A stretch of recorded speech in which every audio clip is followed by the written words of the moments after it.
गेल्या वर्षभरापासून चालत असलेल्या आंतरवाली सराटी येथील मराठा आरक्षणाच्या अनुषंगाने गरजवंत मराठ्याचा लढा यावर शौर्य चव्हाण पुणे यांनी आपल्या घरीच हुबेहूब देखावा सादर केला.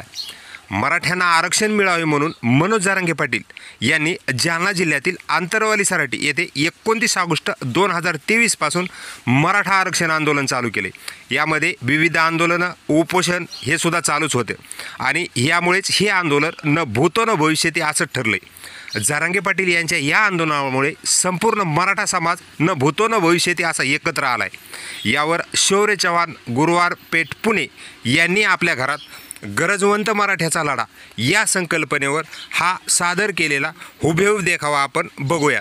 या मराठा आरक्षणाच्या आंदोलनाचे लोण संपूर्ण महाराष्ट्रासह राज्यभर पसरले होते. यामुळे हे आंदोलन न भूतो न भविष्यती असंच ठरले आणि यावरच हा देखावा त्यांनी सादर केला आहे.